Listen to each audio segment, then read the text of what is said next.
Welcome to Published, a podcast by Greenleaf Book Group, where we'll discuss the ins and outs of the publishing industry, from writing a book and finding the right publisher to gearing up for a book launch.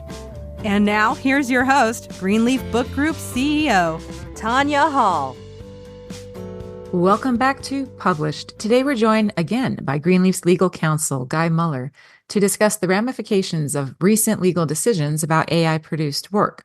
The rising popularity and accessibility of AI generation tools has made them unavoidable. In episode 76, we discussed the benefits and drawbacks of using tools like ChatGPT to help you write a book, but today we're digging into the legal considerations. Guy will explain the most recent developments related to copywriting books produced with AI in the U.S. and address everything authors need to know about protecting themselves and their work. Stick around until the end of the episode where I'll read the names of our 5-star reviewers. If you enjoy our show and you'd like to be included, please take a moment to rate and review us on Apple Podcasts, Spotify, or wherever you're listening now. It means a lot to have your feedback, and it helps us to make sure we are answering your publishing questions. Now let's dive into the interview. All right, Guy, welcome back to Published. Thank you. I'm happy to be back. Thanks for inviting me back after the last time. Absolutely. You're a fan favorite. I hope so. Yeah, you've been on the podcast before, but for those who maybe missed that awesome episode, tell us a little bit about yourself and what you do. Yeah, so I'm general counsel over here at Greenleaf Book Group. For people that don't know what that means, I generally counsel Greenleaf on all things legal, everything in the legal department, contracts, intellectual property, all the fun stuff that nobody else wants to handle. Yes, indeed. And you do it very well, by the way. So one of the things that we like to talk about a lot at Greenleaf, and lately, given certain developments in technology have warranted frequent discussions, AI generated content, especially. Of course, in the last few years, there's just been a surge of AI content, and it has its own implications, certainly from a legal perspective, particularly around copyright. So can you bring us up to speed on the latest developments regarding copyright and AI generated content? Yeah, for sure. It's all been real fascinating and stuff that I've loved seeing where it's going. It's really neat.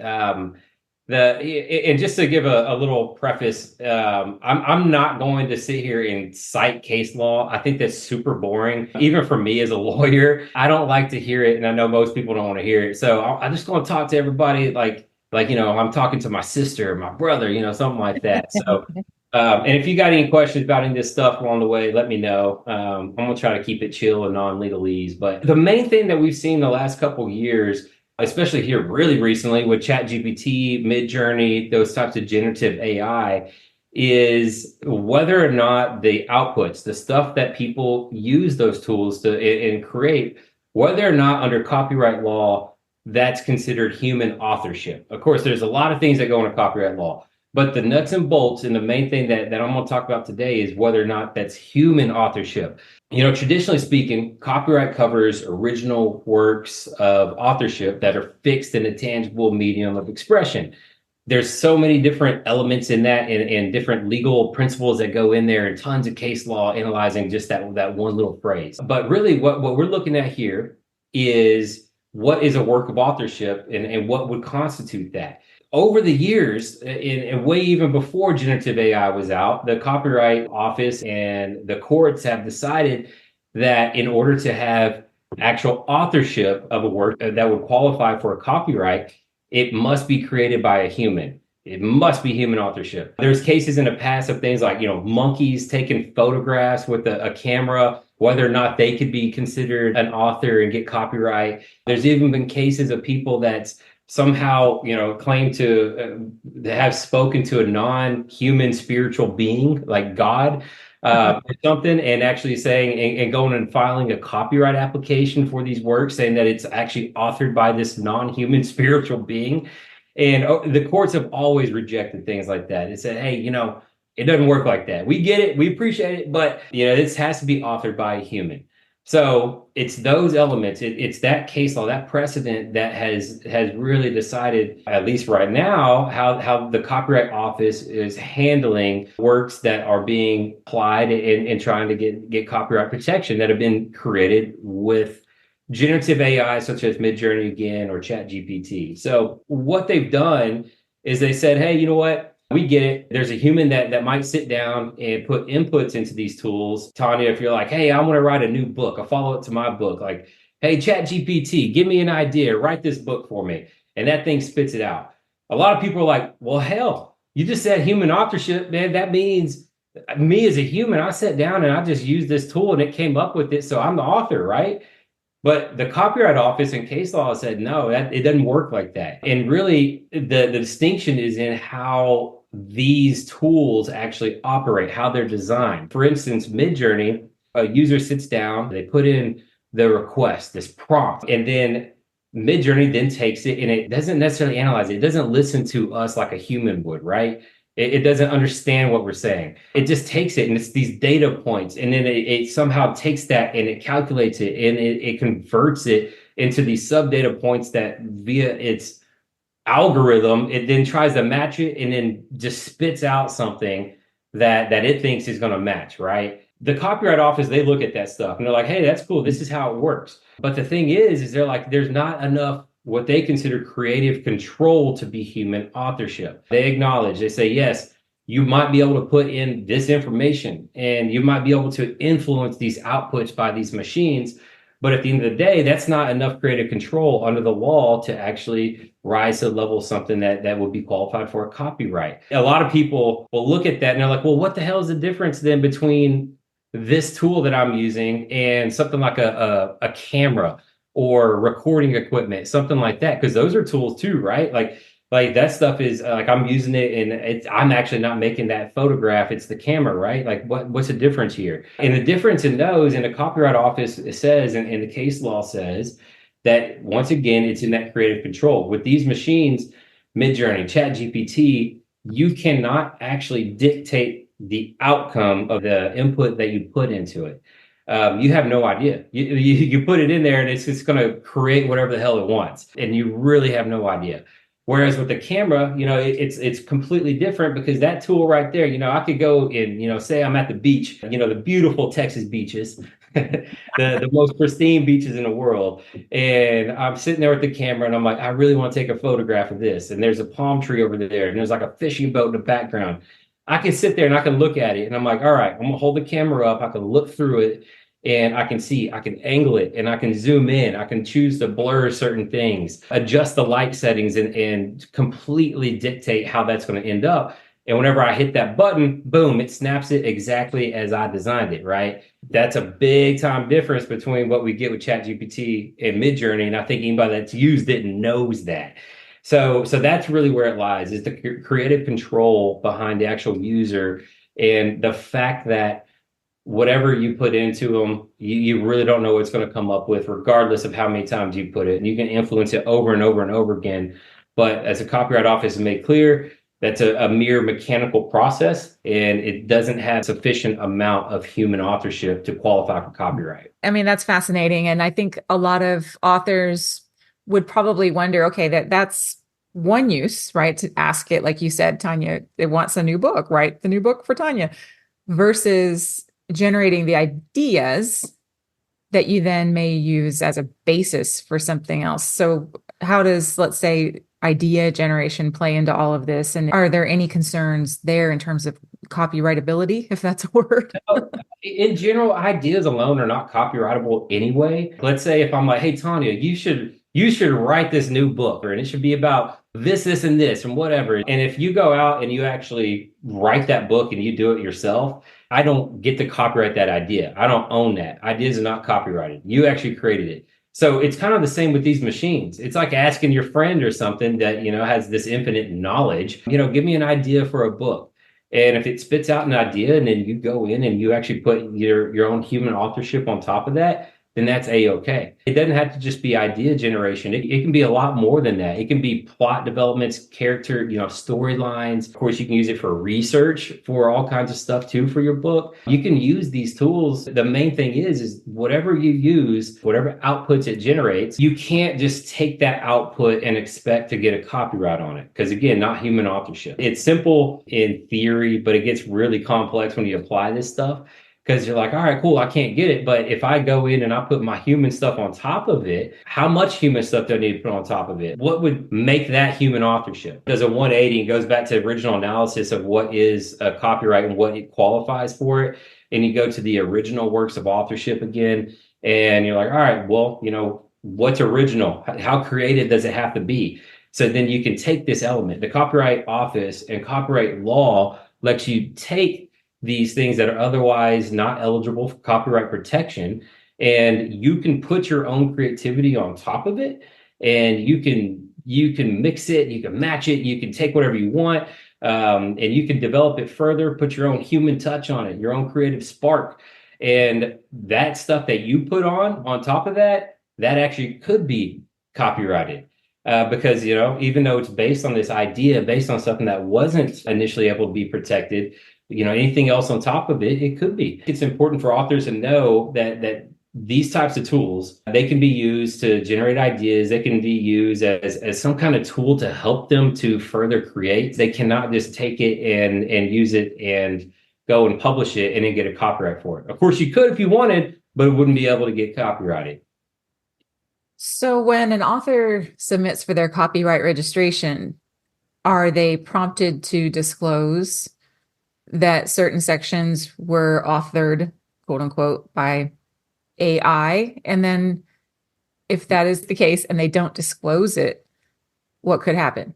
Yeah, that's a great question. So you are required to disclaim portions that's not created by human or anything that would not be copyrightable. So yes, you are supposed to do that. And so if you did do it, so the Copyright Office is kind of funky in how it works. They're like, hey, we got all these rules, but it's this huge honor system for the most part up front. They will not fact check you. They will take everything that you put into your application as fact. Just hope so. Like they hope that you're actually being honest and ethical about that. But if they did find out, and there's cases of this where people have applied for copyrights, like one specific case is like a graphic novel or comic book type of thing, where they did not disclose that the images in this comic book were created by AI, by Midjourney. The text was all human. It was all authored by a human, all original. But they didn't put any of that stuff in the application.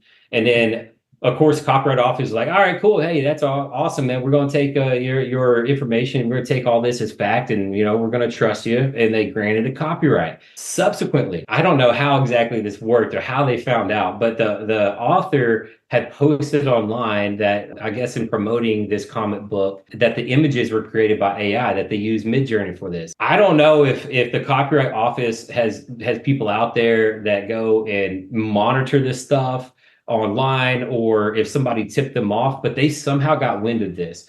And they actually went back to this author and they said, hey, we just became aware of this stuff via these statements on social media that the images were created by AI, was not authored by a human.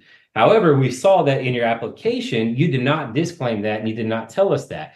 So what we're going to do is, unless within 30 days or so that you can actually give us information and show that you created these, that there is the sufficient level of human authorship, or at least the creative component on top of these machine generated images, they said, what we're going to do is we're not going to say the whole thing is not copyrighted. We're going to cancel your copyright and we're going to issue another one that says, you get a copyright for the text only and all the creative stuff, but it's going to specifically disclaim, it's going to be on public record that it does not include these AI images.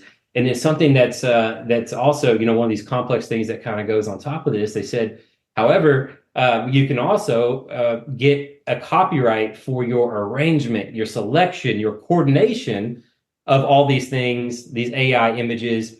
Since you arranged it all in a creative way within this book, you can get a copyright that covers that, but it will not say that you actually have a copyright on the actual images themselves.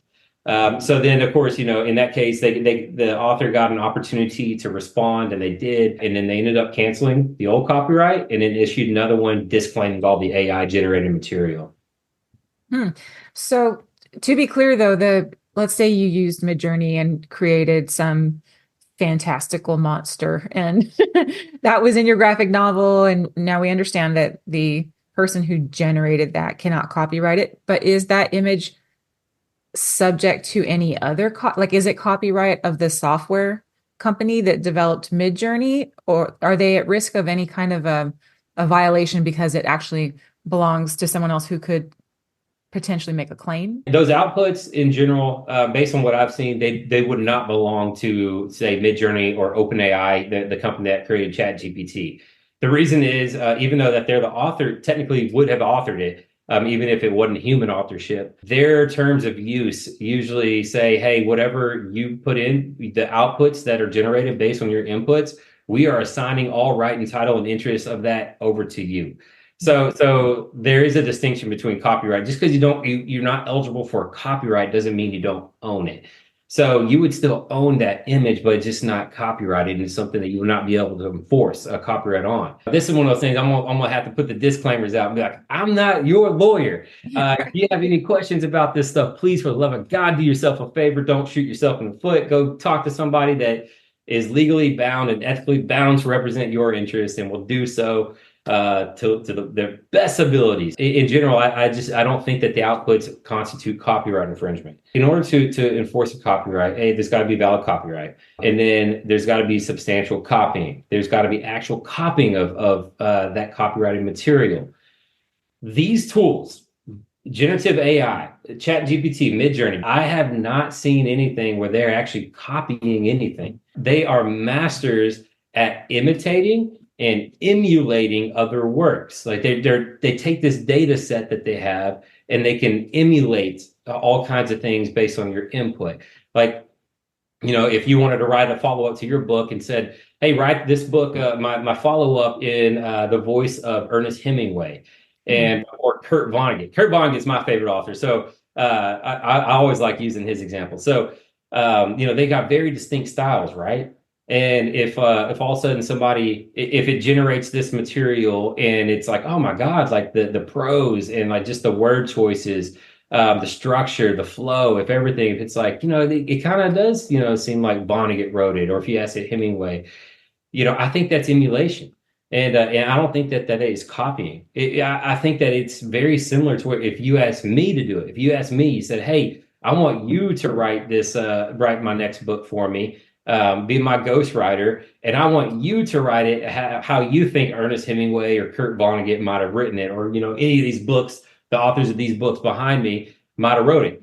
So me, in my infinite wisdom, I had taken all this stuff that I have and all the books that I've read in the past. If I then use that and I imitate and I write that material based on the imitation, I don't think that that's actual copying. Now, I don't want to discourage anybody if they think that they might have a claim, or I don't want anybody thinking that they're completely in the clear. It's still possible because just like, almost everything in the law, it's a case-by-case basis. Just because I haven't seen it actually copy anything doesn't mean that it hasn't happened before. And it doesn't mean that it's not possible that however its data works or something, that it actually generates something that could look substantially similar to a copyrighted work. So if you have a question about that, I say, please just, go talk to a copyright lawyer and see, because it is possible. I'm not going to say it's impossible. It is possible that it could infringe on somebody's copyright and that you could enforce a claim against somebody for your original works of authorship. Or on the flip side, even worse, somebody might come out and try to enforce that against you. Another concern that comes up from authors is the potential that these tools themselves are plagiarizing from other sources, authors, especially who do have a copyright on that work. So I guess that's a double-barreled question coming up. How, even if that piece can't be copyrighted that you generate in AI and you don't own it, and yet you can't copyright it, you might be having some false comfort in thinking that there's no potential claim out there, when if that is the case, that maybe OpenAI has in its efforts to educate this big beast and give it all of this information to work from, that it's ingested the work of other authors and then is regurgitating that work, which, I guess it could be plagiarism if it came out verbatim. So the first question is, how would you check against that, I suppose? And then my second piece, if you're an author, how do you protect yourself against your work suddenly being spit out as an answer in ChatGPT. Yeah, I think it's kind of your second one. It could be kind of cool. Like I would love to have kind of like work out there where it's like, oh my God, like it said the voice of Guy Muller, and it has a weird, twang to it somehow, or like a funky word choice. I think it'd be cool. I think I've told you I've asked it to rewrite something in my voice, and I was borderline offended. Oh yeah, yeah.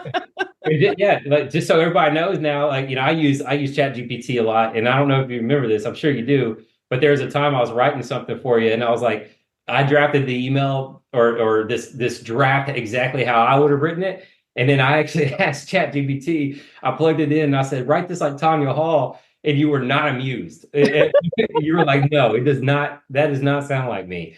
That was hilarious. And then I remember you actually went with mine, and I was like, dang, I beat ChatGPT. Yeah, I do remember this.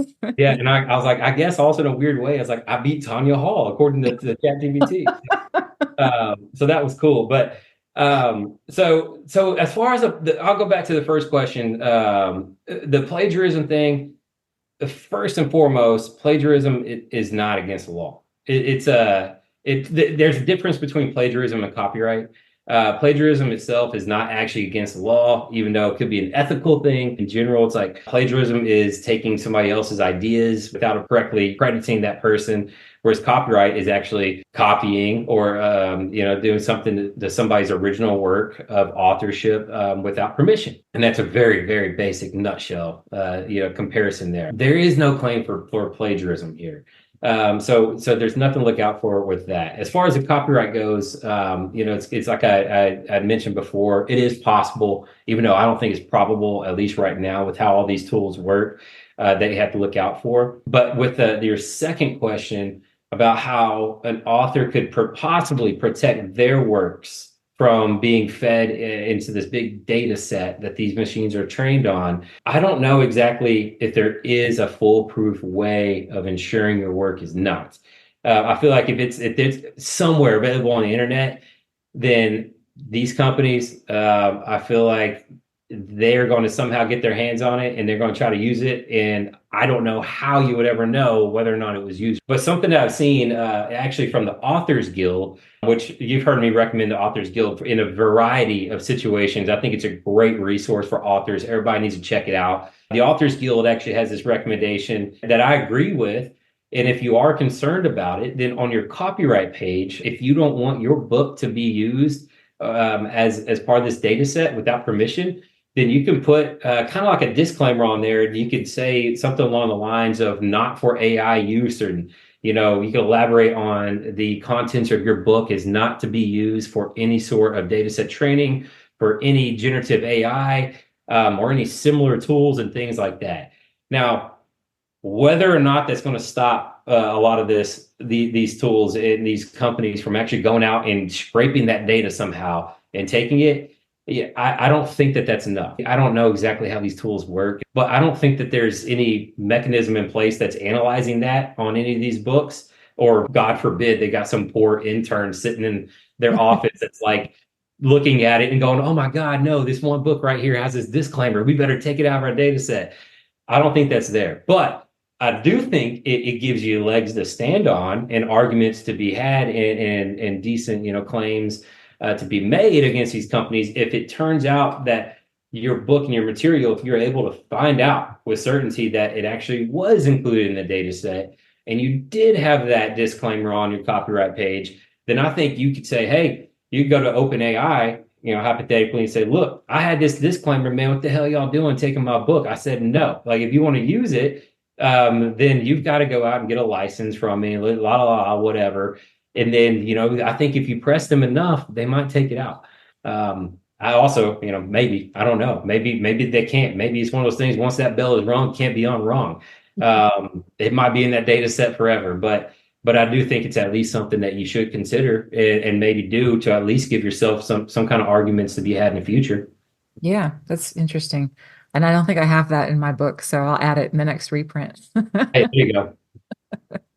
So, okay, we've talked about the book itself or an author who's working on a book and sort of these general guidelines and lines you shouldn't cross. when tinkering with AI. But what about using it in other capacities as you're going about promoting your book, for instance? I know people who use AI tools. There are some actually really good ones that are designed for developing content, and they use them to churn out social media posts, for instance. Are there any concerns about using AI in that way? Are you talking about concerns that are related to the book's copyright by any chance, or just like in general? Copyright and just getting into any kind of trouble. I mean, imagine I think there's an ethics argument and then there's probably the legal argument, right? I feel like you would probably want to disclose that, but then it also undercuts your credibility as a writer a bit. So Yeah. just curious your thoughts. Yeah, it's a conundrum. I think it's okay. There's no requirement as far as the copyright goes. Let's say if your work actually was, if you got a copyright on it because it was created by a human, or if even if it wasn't, if you had enough human elements in it to actually get copyright protection for those human elements, even if the copyright didn't protect everything, subsequently going out and promoting the book and using AI as a tool to help boost sales and get awareness out there, no problems. I don't think the Copyright Office is going to be like, you can't ever use AI related to this thing. Now you're going to lose it. Like I just don't think it doesn't work like that. So that's okay. As far as the other considerations go, the ethical stuff and any other requirements, I think it really might come down to the individual platform that you're posting this content on. Mm. Let's say one of these days, I'm not aware of any of this right now, but let's say someday it becomes rampant and it's a problem. There's so much AI and AI generated content all over the place that Facebook, Instagram, TikTok, all this stuff has to put these rules into place and say, hey, we need to put a stop on this. We're no longer going to allow any AI created content or materials posted on our websites, on our platforms.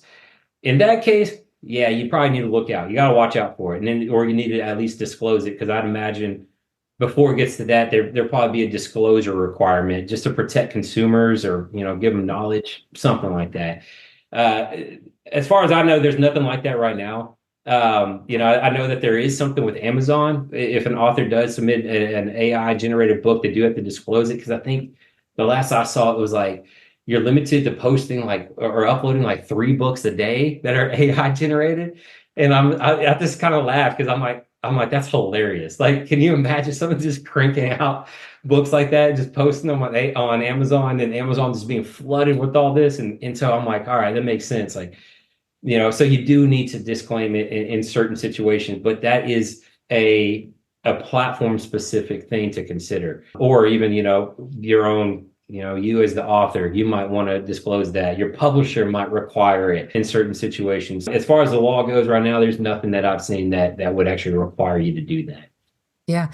When you talked about the potential for a proliferation of AI generated books, especially since we talk about books on this particular podcast. So, I mean, if you can take out your crystal ball, do you have some thoughts on, what this might look like in the future as far as AI generated content and the implications on real human authors in the future? Glad you asked, because I love nothing more than to speculate about the future. It's one of my favorite things to do. So I'm like, how much time we got? Because I need like 4 or 5 hours to scratch the surface on this. I'm not too concerned about. I know there's so many people that are very concerned about the publishing industry as a whole, that are concerned about people not wanting to create anymore, about this stuff ruining it, and I don't see that. I don't think that's going to happen at all. The way that I can see it and see how this stuff turns out is that we get a new genre of book, AI generated books, AI authored books, and even AI. There might even be companies like AI publishing companies and distribution companies that it's all AI, and there's just some random teenager in the background giving out these prompts that's able to run this whole thing like this huge massive enterprise. I think at some point will have a disclosure requirement, and that will create a new genre. Where you go into Barnes and Noble, you go down to half price books, anywhere else, you go to Amazon, and you start searching. You're like, you know what? These AI books are fascinating. The stuff that it's able to generate is really creative, or I just really like the style of it, and people can choose to read that stuff. I think it's kind of cool. I'd probably read a couple, but at the end of the day, I don't think it's going to completely get rid of actual real life people, real humans writing books, and the demand from real humans wanting books written by real humans. I think that AI is not able to come anywhere close to replicating the actual human experience. Again, it's imitating it based on data. It's like, hey, this is what we think it likes. Maybe it gets really good at it sometime in the future. I just don't think that it can actually truly replicate human empathy, emotion, compassion, the human connection, the human experience, right? And so even if it does, even if it can, and let's say if we have requirements where at least AI generate content, it must be disclosed, and then that way you always know if it's written by. I think that us as a human, we always will like, at least on some level, to read something that we know is written by another human because I feel like the words then have more meaning. Let's say if you got two books side by side, same content, same structure, and you're like, this one's written by an AI machine, and it's like, oh my God, it's tugging at the heartstrings. It's a tear jerker over here. It's got a lot of relatable experiences. Um, that can be fine and dandy. That can be great. But if you read another book, knowing that a human wrote that, and it's got same similar, even let's say it's not even as good of a writing as that AI generated one, I think there's something special about reading that, knowing that another human wrote that. I feel like there's a different connection to that. It's important to keep fostering that and keep encouraging people to write books, despite the fact that an AI machine can write a whole 800-page novel in 3 seconds. I don't think you should discourage anybody and be like, I'm never going to write again. People are always going to want to express themselves, even if it's not going to be commercialized the same. Not all art is intended to be commercialized like that. So I don't think it's ever going to ruin that creative spirit in humans. But I do think that at some point, I'm going to shift kind of back over to the law now. I think that we do need to update our laws to account for this. And it's inevitable. It's got to happen at some point. The thing that really stinks, though, is that technology, especially right now, it's advancing faster than we've ever seen it. And the law, it seems like, is actually developing and advancing slower than we've ever seen it. And so, and historically, I mean, the law always has to catch up to the times, right? It always has to. So we need people that actually that can advocate for new laws and changes to these rules and systems to account for how people are using these tools, to have laws that are relevant to how people are using them and consuming them. And then, to protect consumers from certain stuff, misrepresentation. And I think it's important for all of us creatives to be a part of that. I don't think it should just be the folks that like OpenAI or Midjourney. I don't think it should be them that are the ones that are like giving all the input to the lawmakers about this, because God knows, our lawmakers probably don't know half of how any of this stuff is working. I mean, most people don't. That's not a jab at any politician or anything, but it's got to be hard to understand, especially how fast it's advancing. And so naturally you would think, all right, well, they're going to ask the developers of this, how does it work? And then they're going to tell them. But I think it's important for us authors, creatives, musicians, people to go out and have voices in this and be like, no, this is how we use it. And this is how we would like it to be used. And then I think that stuff, that'd be very, very instrumental to the future of how all this works, where it will head. And then how it's going to be used by creatives that are on this planet far after we're gone. So, it's really, really exciting, but also still a little scary. Yes, it is. And as I thought about my answer to that question, to that same question, my knee-jerk answer was, well, the human has an advantage because a human can get out there and promote. And that, as we all know, is, job one when you're launching a book. And that is the difference between a book that sells and a book that doesn't, in many cases. But then I went down this sci-fi rabbit hole of, well, the AI machine could generate an AI author, and that AI author could generate all of the same type of promotional content and, respond to interview requests and all kinds of things. So it's crazy when you start thinking about the potential implications here. Absolutely. Like, I mean, like we've seen, there's like hologram pop stars and stuff that's been around for a while. Or like think about the Gorillas, that group. the thing with that, I mean, it's so cool because there's humans behind it creating all that, but it's like the images are these like kind of cartoon things, whatever. But it can be taken to the next level, I think, fairly easily. Right now, probably, or if not now, probably in the very near future, just with some tweaks to the algorithm. Like you said, it could create this AI author, it could create this whole AI franchise. And it could give this author based on prompts a personality and its mannerisms and things that it might do and how it might respond. It could be you could give it like all the polish in the world of like the charismatic and the most professional person, or you can make it go the complete opposite end of the spectrum and be like, hey, I want you to be like it's Seth Rogen going out to all these interviews, just blazed out of his mind. And I want you to answer all this. And that's where it's kind of fascinating because you never know. Like there's a lot of room for creativity there. And you're right. But I think it's cool. I think it's an awesome toy. But yeah, I don't think it's going to replace the humans anytime. But also something else that I thought of too is like, I think it helps humans. It could help kind of democratize in a way like creations, because think about it now, like you got to have access to a lot of education or a lot of other materials, books. You got to have access to a lot of that if you, in my opinion, want to really maximize writing your styles, like and create things. And let's say now, as long as somebody can go and sit down at a computer, they can go down to a library, or somebody hands them their phone, they can get access to the internet, access to one of these tools. Somebody that doesn't have a formal education, can't spell that well, has no first idea about grammar or anything like that, has never even heard of Ernest Hemingway, never heard of Kurt Vonnegut. If they have an idea, be like, hey, I read, I want to write something, or I want to create something. They can just, with a few prompts, they can do that and they can create something for themselves. So it's cool because it's this thing that can be used to amplify the human experience and give voices to people that we may not have ever got to hear that voice from. So it's fascinating stuff, really. And I think the use for it is just unlimited. We just got to be very careful with it. Indeed. Wise words. And you've given us many of those today. So thank you so much for digging into the world of AI with us. Do you have any parting advice for especially those authors who are tinkering with AI or considering the role it might play in their work?